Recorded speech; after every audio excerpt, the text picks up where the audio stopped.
The python hunters are in dangerous water off the coast of Australia after two of the world's deadly creatures. We're gonna get our hands on some highly venomous sea snakes. And the box jellyfish. There's nothing else on the planet kills us quick. We're looking for something even deadlier than a saltwater croc. Then they're back on dry land to track down a giant snake. They're pulling these amethystines out in their backyard. 16 feet of gorgeous. It's time to get more remote, more wild. They're on a global mission to protect the planet's snakes and other reptiles. Biologist, venomous snake expert, and croc specialist Sean Heflick. Ever since I was young, I've been mesmerized by reptiles.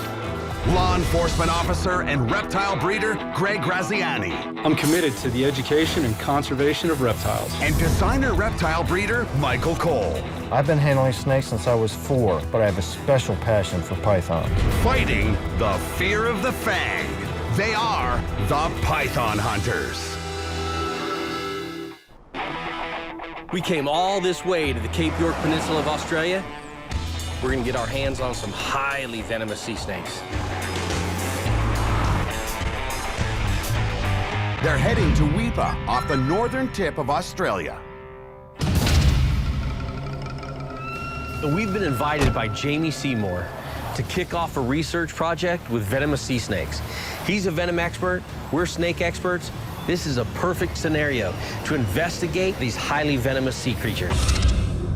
There are over 30 species of sea snakes classified in Australian waters, and Jamie thinks there are some out there that haven't been identified. This could be a great chance for some scientific discovery.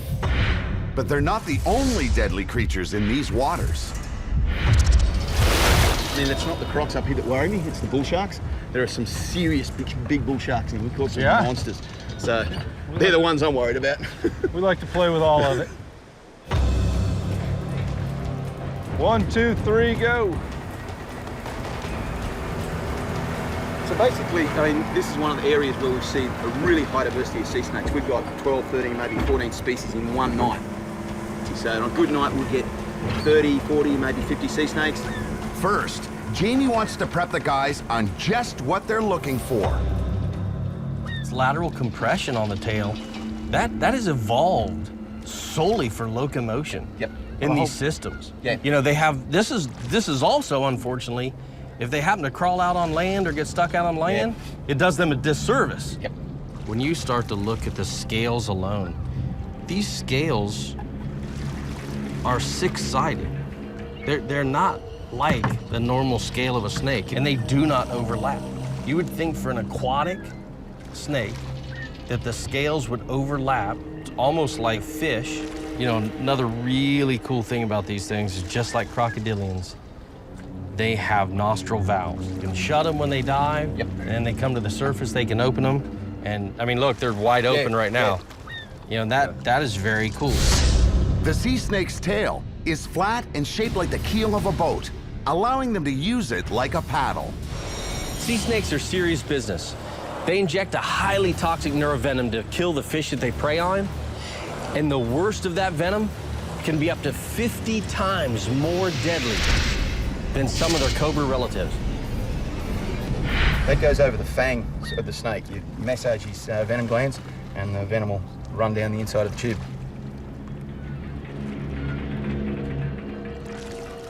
Normally, you don't get a great deal out of these snakes. So it's one of the big misconceptions that people reckon these things have got small fangs, so you don't need to worry that, you know, if they bite you, it's not going to be deep enough, and that's, I mean, so not the truth. Yeah, you only need a scratch just to break the skin, and that's enough for the venom to get in. Jamie, taste that and tell me if that's venom. Yeah, right, yeah. So, Jamie, what's your protocol for a bite? Standard lapid bite in Australia, pressure mobilisation bandage, but the number one thing is don't move. And then everybody just says, you'll be fine. Even if we're going to lie to you, you'll be fine. Got to keep your heart rate down and keep you calm, immobile, and not doing anything. You know, the boys have never handled sea snakes before, and Jamie just told us that we could die out here, so they're like really focused and on high alert. Sun's down, so game on, huh? Absolutely. One of the reasons that we think that you get a lot of the sea snakes here at night is a lot of the birds of prey are eaten. When you come up on a snake, you dip the net in water, come up under him with the net? Nah, don't put the net too deep in the water because you get ripped out from underneath. You literally just scoop him off the water. Just scoop him off the water. They won't go far. Belly shine, is it going to be reflection? You're just going to... They'll literally be almost tied in it, like, looks like he's tied in a ball. It'll all happen, like literally, snake after snake after snake after snake after snake.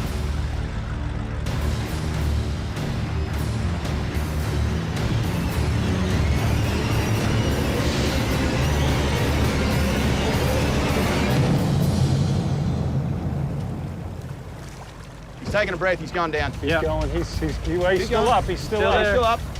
And pull it out of gear, Dave. Oh, get the net. Oh! Uh-oh. Missed him! Oh, All no! right, you missed it.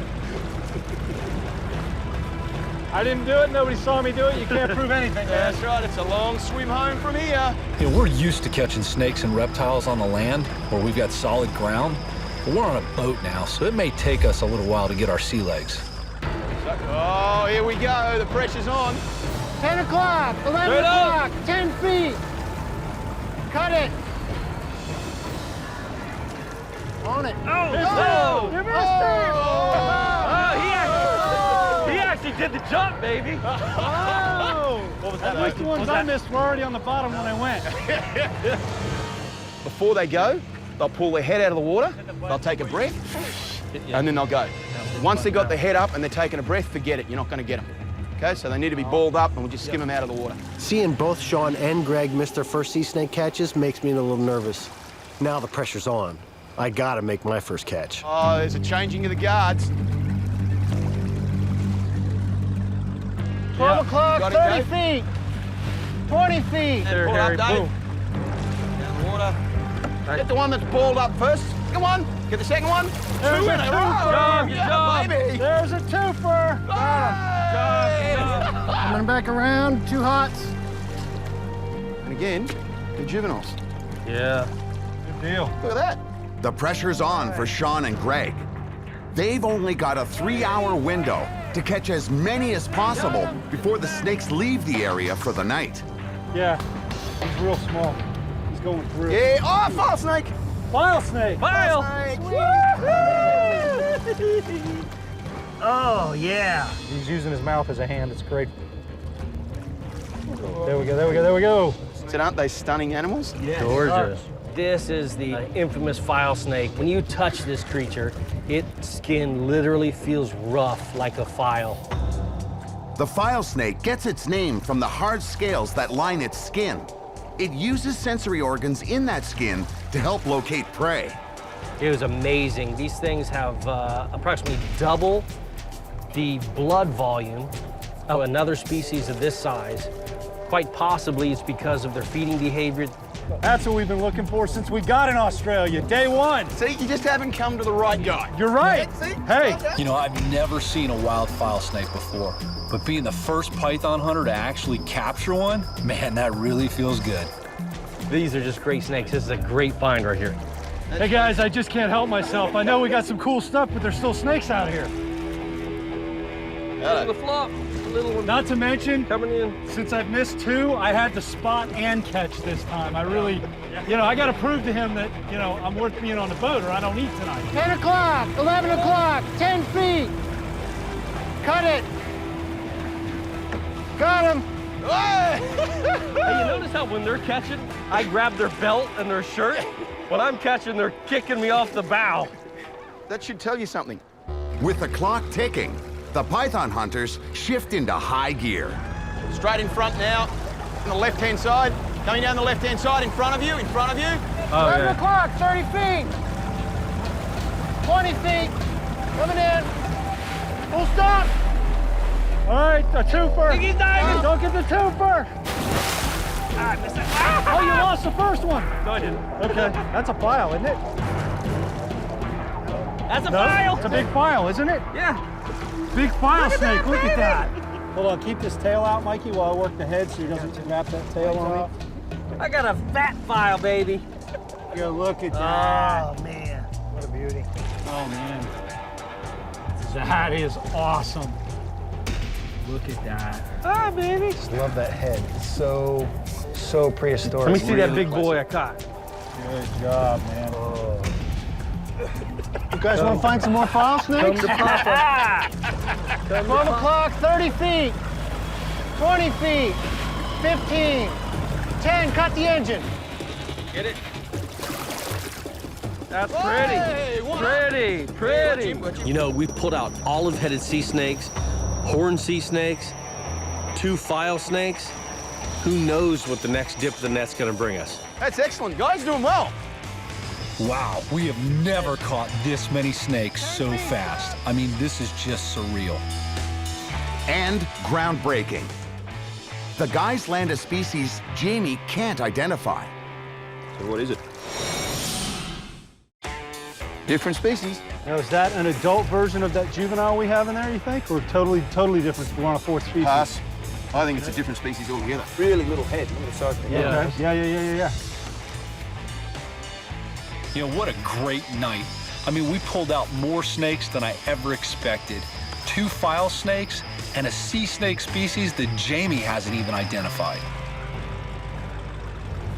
I think we have enough snakes, guys. All right. I think we have enough snakes. Why? They're running out of airspace in there, or what? No, we got to process all these tomorrow, remember? The next morning, they're back on the water to help Jamie process the sea snakes.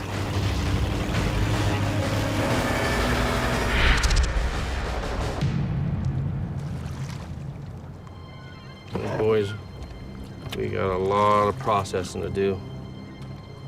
That's a horn.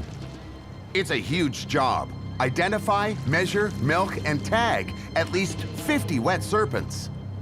All right, either it's a horn or it's a spiny belly. Look at that.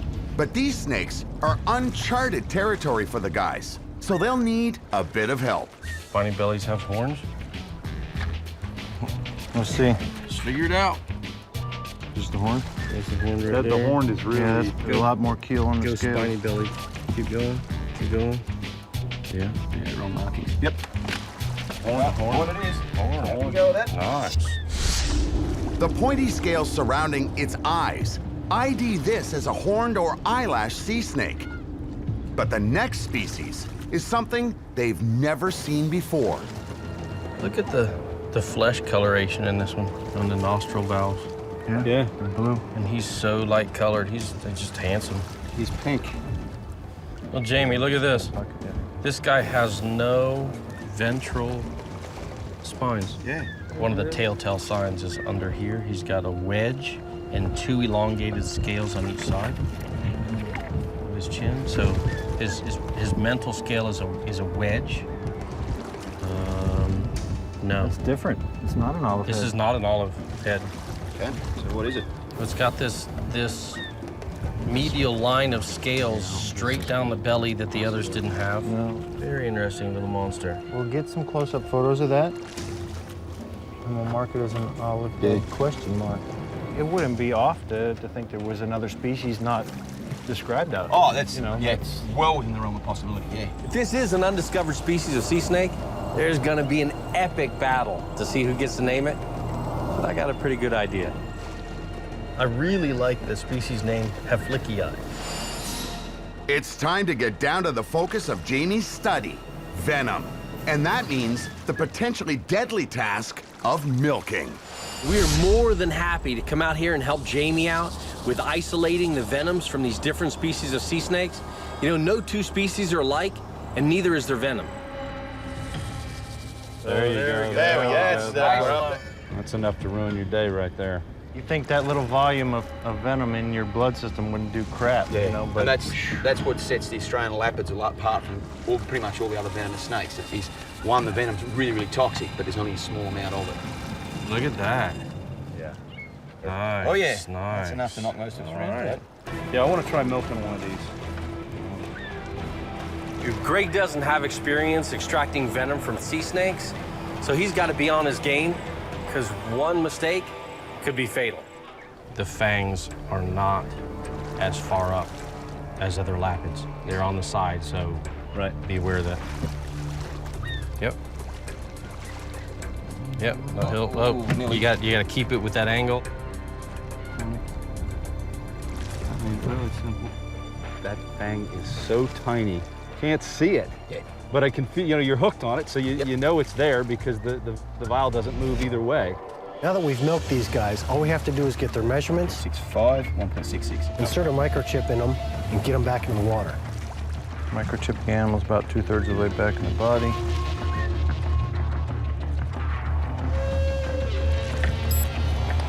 Nine 7-7-0-0 7-7-2-2-3-5-7. Get him in the water? So typically, what's their response when we put them in the water? Usually what happens is they'll sit on the surface for 20 seconds, maybe a minute, take a big breath of air, and then woof, down they'll go. Got a heap of animals to do. This guy's kind of spunky, so go down, brother. Come on, buddy, get down. Get down, take a breath. This could be ugly, and he needs to go down or that bird or prey will get him. He just took a breath. He just took a breath. Go down, go down. There he goes. There he goes. There he goes. Last one. Bittersweet getting to the end here. Sea snakes are so unique and different from the snakes that we normally deal with. This is like peering into a window of a whole nother world. Looks good. Breath, breath. All right, go. I tell you what, it's nice to have an empty bucket, but sucks to have an empty bucket. Sea snake experts are still working with the guys' photos to determine if their mystery catch is a new species. Time to head out again. But now, they're after one of the deadliest creatures in the world. Gonna head across this bay, see if we can pull some highly venomous box jellyfish out. Jamie's also an expert on the box jellyfish and needs one for his study. Now that it's spring and the box jellyfish are moving inshore, and you're asked to help wrangle a potential killer like that, there's only one thing you say. Hell yeah. So we're putting these on because if you get 2 meters of a tentacle touching your body at any place from a box jellyfish, you're dead. Box jellyfish are also known as sea wasps or marine stingers. These box jellyfish can outswim a person. Absolutely. They'll do about the speed of an Olympic swimmer. Really? Yeah, we've seen them stationary in an 8-knot current. People think that box jellyfish are extremely simple organisms, but even though they're 96% water, they can be 100% deadly. One sting of their neurotoxic venom is so painful, it can cause the victim to go into shock or drown, or die of heart failure. There's nothing else on the planet kills as quick for a human. You had 2 meters of tentacle on your body, and we're taking you home in a body bag. Said that even if you had anti-venom immediately at the same time as the venoms, you're still dead. Yep, it's all over. If they fire, it's going through the suit, but the suit will keep it from firing because it's not coming in contact with organic flesh. But the only way they can catch them is with their bare hands. The tentacles contain all of the death-dealing venom, so it's imperative that we grab these by the bell and don't let the waves wash those tentacles over our bare hands. That is, if the saltwater crocs don't get them first. What we want to try and do is make sure that you've got the shore, you, and Dave. Don't get yourself on the outside edge of Dave, because then the crocs can come straight to you and eat you, rather than having to go past Dave under the boat. Make sense?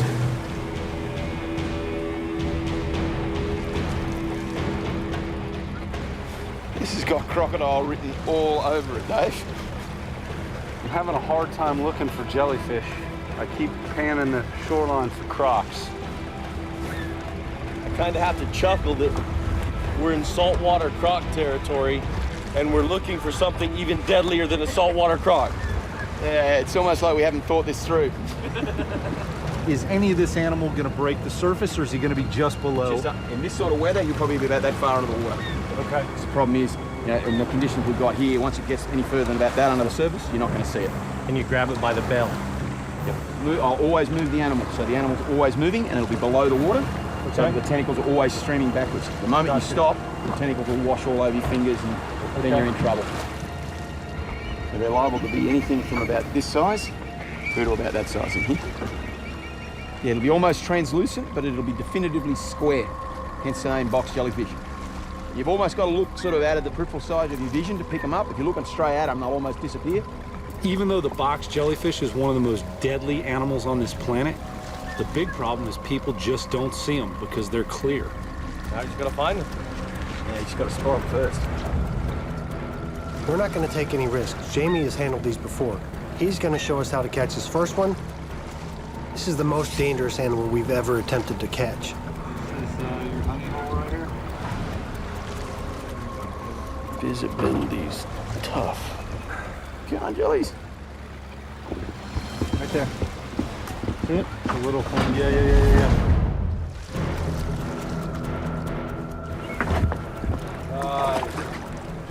I'm impressed. I am impressed. That's the first one for the season. That is seriously great. Jamie makes it look easy, but he's only centimeters from death. That is... I am dumbfounded. I've never seen anybody on the boat that's never seen one of these before that picked that up like that. Said it looked like a square and it looked like a jellyfish. That's a seriously cool find. Look at it move around. The color on those tentacles, amazing. Tentacles will range from purple to fluorescent green. Why would you expect this to be like a normal jellyfish, right? Nothing else about this animal is, except for maybe its gelatinous portion That's is right. the same, huh? Yep. You see, when these guys are in fishing mode, I mean, you see it. It goes from an animal that's say this big with tentacles that are like this when it's swimming. When it goes into fishing mode, you just see the tentacles seriously at about that speed relax. So does it more or less just drag? They don't just drag at the back end. They're able to move where the tentacles are to actually move individual tentacles in the water column. Crabs on the rock. The animal will swim past, flick one tentacle onto the crab, bang, and swim off with it. That's incredible stuff, man. You can hack a tentacle off this animal, and probably in about 24 hours, it'll grow back maybe half an inch of tentacle. Everything they've got is just turbo. Yep. So even their lifespan. 120 to 180 days, yep, it's all over. They'll grow at 2 or 3 millimeters a day. So they're living the life of the rock star. Yep. That's amazing. Everything about these guys happens at breakneck pace. How many polyps, potentially, can one jellyfish produce in one reproductive session? Female probably sheds 500,000 to 1 million eggs. Keep in mind that each one of those eggs can then produce a polyp. Each one of those polyps can asexually reproduce. Right. So it's infinite. A billion per female, roughly. Yep. And that's one of the things people often say is, can't we eradicate these things? If you wanted to eradicate them, you'd have to get rid of every single jellyfish because you only need one male and one female, and it'll repopulate the whole area all over again. Right. That is a seriously cool and bad animal. See the way he's pulsing? So that area there and here is what's referred to as the ropalial niche. These are all his eyes right there. Yep. So there's 6 eyes here, 6 here, 6 here, and 6 here, and they're all pointing inwards. Now, not only does it have that, is one looks up through the head, and the other one looks down through the tentacles. So the animal actually has this 360-degree vision so that it can see what it's doing and see what's happening in the water. So they're going in through his body, so he's amplified like us using an underwater lens. Yeah. This is an exciting catch. By far the most venomous animal we've come across. And I saw it first, even without my contacts in. The guys wrap up with Jamie and head back to land to wrangle their favorite species. We got a phone call from a snake catcher in Cairns. He says that the place is just crawling with pythons.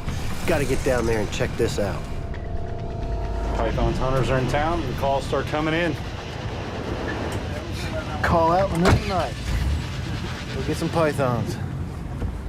We're headed to a really rural area, and this family has scrub pythons coming in and eating their chickens. Here, GPS man, that's the address we've been given. City. Our first pythons in Australia. They're psyched to get their hands on one of the largest snakes on the continent. The amethystine, or scrub python, has been known to grow up to 8.5 meters. We are excited. These babies get big, and that's the way we like them. Uh-oh, you got some visitors, huh? How y'all doing? Hey. They meet up with Cairns' official snake catcher, David Walton, on location. This family has seen a scrub python disappear under the chicken coop. How long ago did you say you last saw him?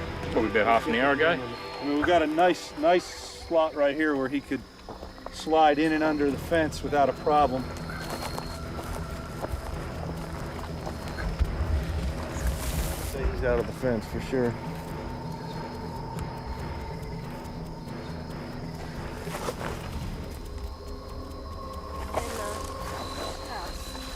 Oh, you can tell there's not a snake in here. See how nice and calm they are? Yeah. The guys know this snake isn't going anywhere without a little takeout chicken. Snake! Snake! And then down on the ground out to about here. Oh, look, that's a nice scrub, huh? Huge amethystine. Oh, it's beautiful. Beautiful. This is a great catch. We don't have any native snakes this size in Florida, only the invasive Burmese. I got him. I got him. He's biting the hell out of my thigh. So Sean's got the tail on one side. When he grabbed it, it bit Greg on the other, so he grabbed the head. So I've got his head now. So literally, we got a tug of war to see who's gonna catch this snake. Greg, I got a hold of him here. I have his head. Which, is he tangled on anything? No. All right, slide him through. Imagine that.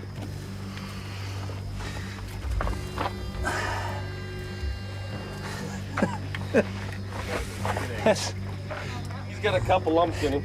As soon as I lifted the locker to see him, because he's sitting right there, and he started to climb by me, and as soon as you grabbed his tail, he just said, wham! Young one. I haven't gone to a country yet where I haven't been bit by the local fauna. Yeah, he's got a couple of eggs in him. Think you can get those out? You want him back, huh? You want him back? You want him back. You're that hungry. Yes, we use them for breakfast. Pretty warmed. Oh, gross. No more breakfast, guys. That's I it. hate to say it, but I think you lost those two.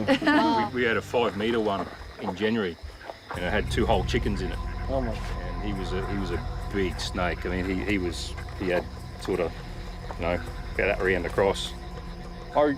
Are you breeding these chickens for your family or just the pythons out here? We could almost set our watch every 3 weeks. We'd lose a chicken, and you could go, I'll be tonight or tomorrow night, and you'd look at your watch and go, yeah, that's it. You have it on the calendar, and we'd lose a chicken. I'm jealous if you're catching pythons like this here all the time. You know, these guys love to eat birds and bats. They've got these infrared or heat sensing pits, and they really can hone in and target on their prey. And chickens are easy. You guys got them all cordoned in here for them and just offering them up. That's nice of you. You guys probably don't like having the snakes here, but it tells us that there's a healthy environment. You can see he gets his name, the amethystine python. He's named after the amethyst stone. And when you can see when the light shines on him on the right way, he'll give you the pinks and the purples. Oh, bit the like sheen. The sheen is beautiful. The oil on water sort of colors. The iridescence on these things is just incredible. They're really right up there with the rainbow boas. Let's bag him up. They are known to be a snappy breed of python, one of the more aggressive ones that we have here. I mean, often quite placid, but at the moment they feel that there's a bit of a threat there. They're not backward in having a bite. Amethystines, we joke about them being face biters, because even the ones that are fairly tame, when they see that face, you've got to be careful, because they strike right out. Well, this is one of the pythons, but the family said there were 2. Well, let's lay this guy down. I know you've had a stomp, but we'd kind of like to take a look and see if we can find the bigger one, eh? Sure. And this stuff is so thick, you'd have to stomp right on him.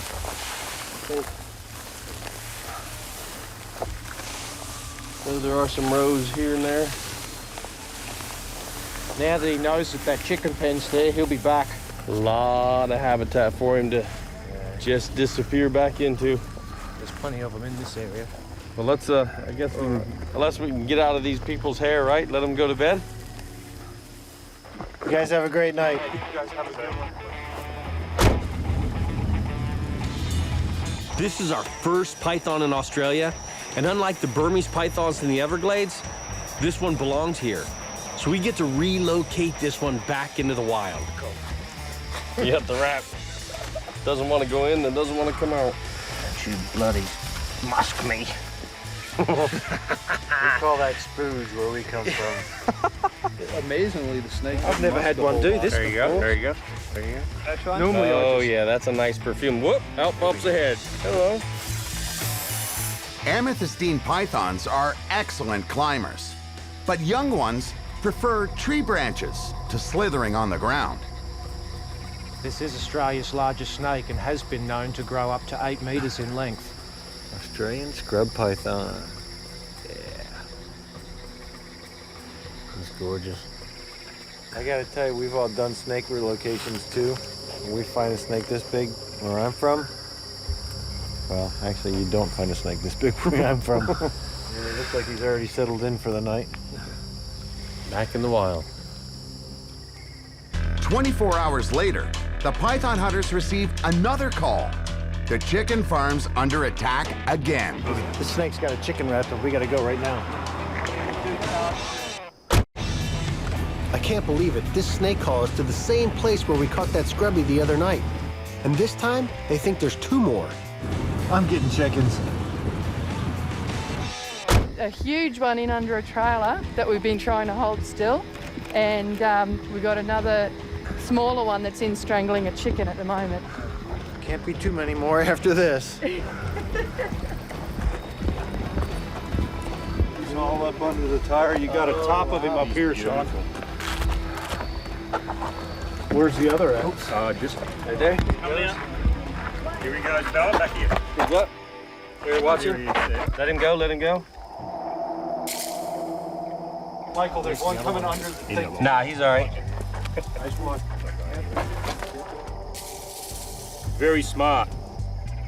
You know, I'd lay money this is the amethystine that got away last night, because he knows the food's here and he just keeps coming back. You got a good hold of him? Yeah. Yeah, the other one's over inside, here. he's dead. That popped up back there.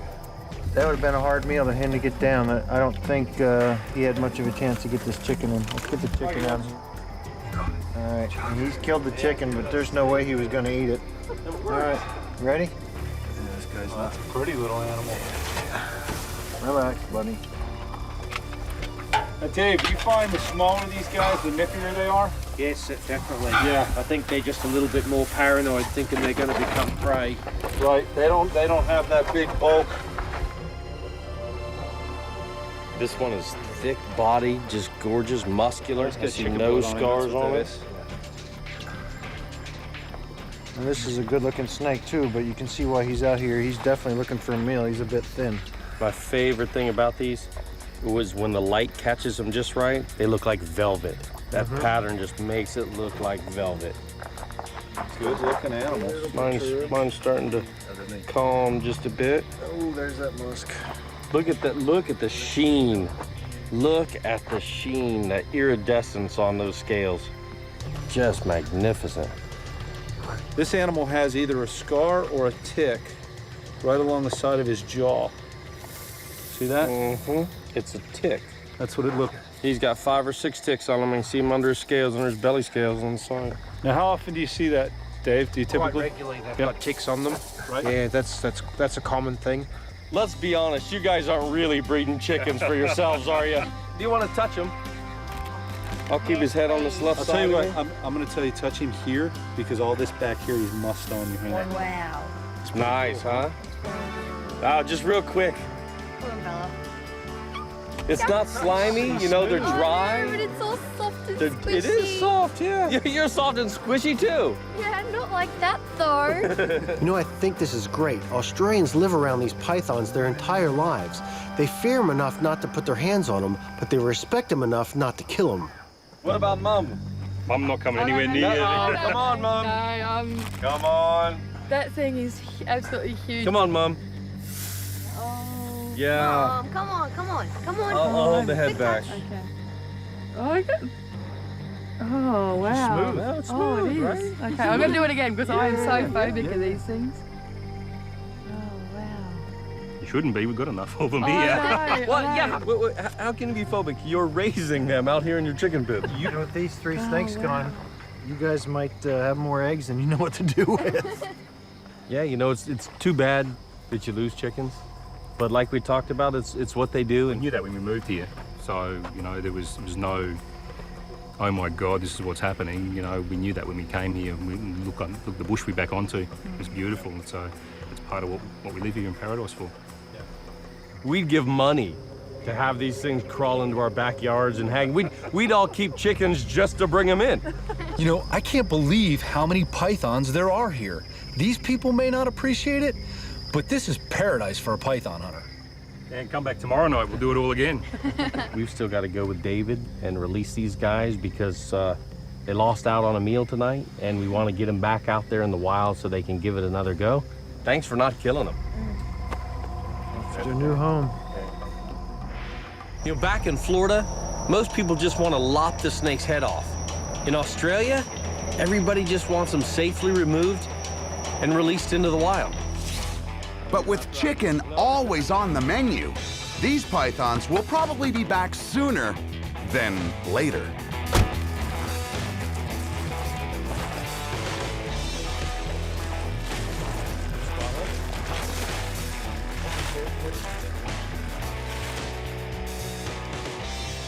There you go. I'll turn. You know, I hate to borrow a phrase from you, but I love these guys. Oh. Where'd the little one go? Did you see where she? Yeah. The little one's ahead of this guy. Oh, yeah. Pushing him up now. Good stuff, guys. Live long and prosper. We're meeting with David again in the morning, and apparently he's got another python he's tracking, and this one's supposed to be bigger, way bigger than anything we've encountered. So all I got to say to that is, bring it. Today, the guys are going to look for what could be Australia's largest snake ever. Eyewitnesses who've spotted it say it's huge, and that's making headlines. David knows all about the media attention surrounding this elusive, legendary amethystine python. He's been hunting it for 3 years. But we want to be the first ones to catch it, and David thinks he knows where it might be. It's a popular breeding space where the snakes have got that big that they start collapsing through the ceiling. This is the place. Let's go and have a look. So David's been in this boathouse before and caught a number of amethystine pythons, and a big one got away from him. So we're gonna go check it out. They come in through the mangroves here and come into the roof there where they've been having their sort of annual romp for some time now. Big snakes and big congregation like that's been collapsing the ceiling. There is stuff all over this boathouse. What a perfect place for a big snake to hang out. Hey, there's some snake skin here, Shaw. Oh, yeah? Yeah, look at this. Oh, yeah? That's nothing. Look at this. Holy crap. Here. Holy. Oh, look at the feces. Is that what that is? With the amount of snake skins and feces we're finding in this building, we're bound to find something in here. You weren't kidding. There's snakes all over here, huh? Well, straight out the back door here, we've got a flying fox colony. That's why this is such a suitable place for these pythons. They gorge themselves on a nightly basis. It is certainly perfect habitat. The flying fox has a body the size of a house cat and wings that span up to 1 meter. But they're no match for a python. Dude, this boathouse is a real haven for these amethystine pythons. They've got food, shelter, they've been breeding in here, and the people really continued to tolerate them until the feces started dripping out of the ceiling. So in this room anywhere, in the ceiling anywhere? Yes, yeah, there's 2 rooms here side by side, and in the past we've had them come out of both rooms. There's been a couple of them come out of the corner here to my right, another one over here to the left, and the rest of them have been in the room next door. No snakes, but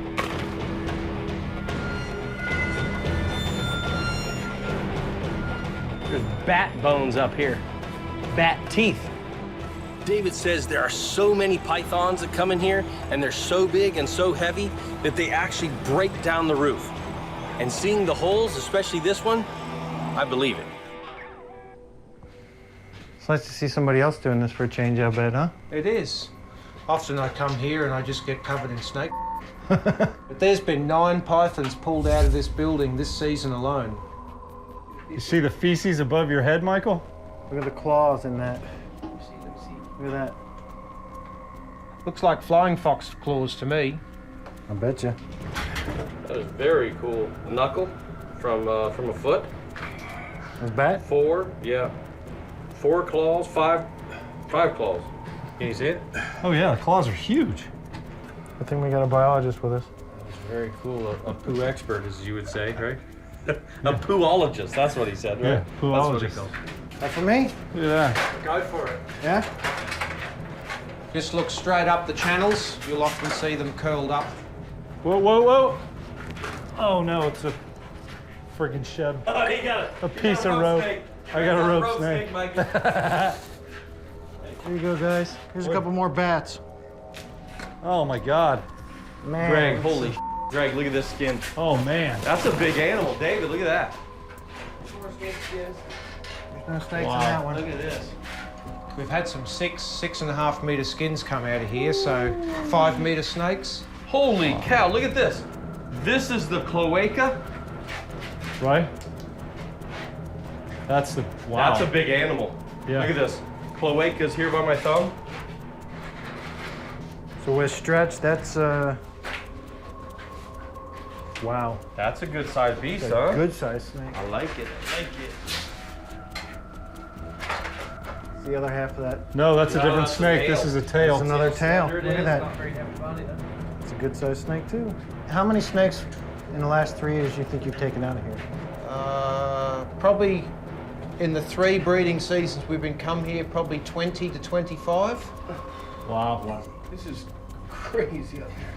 Python feces everywhere. You reckon this building's for sale? We've both been eating 3 meals a day for a while.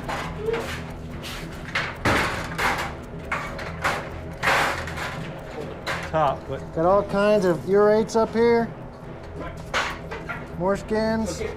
Are you eating something up there? What are you doing? I'm trying to get over this last beam here. By the way, there's a great big ant's nest up there too. Yeah, I found that. I've been there before. I'm getting. Hey, cut it out. I got him. Oh, hello. We got like one?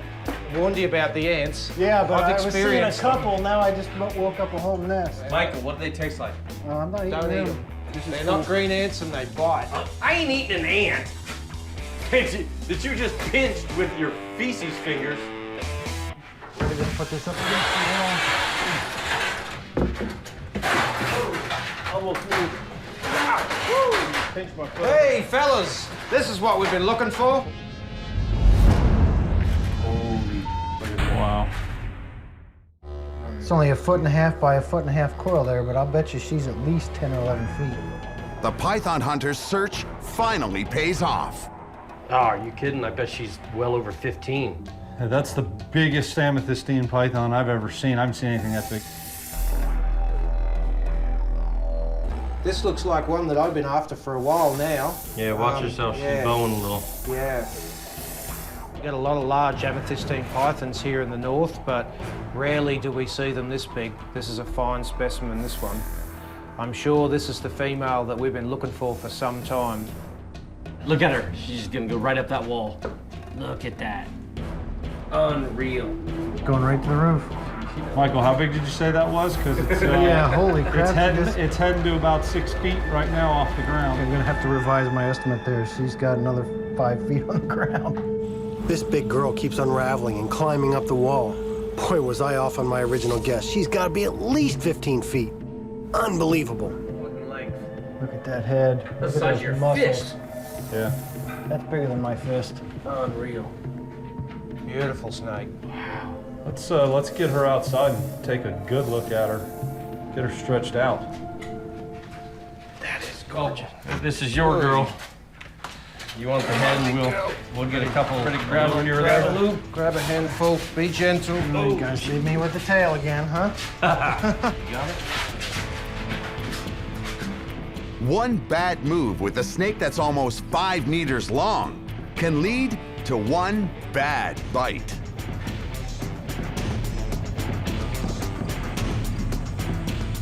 This is the first large female to come out of this building in the last 3 breeding seasons. This is just amazing.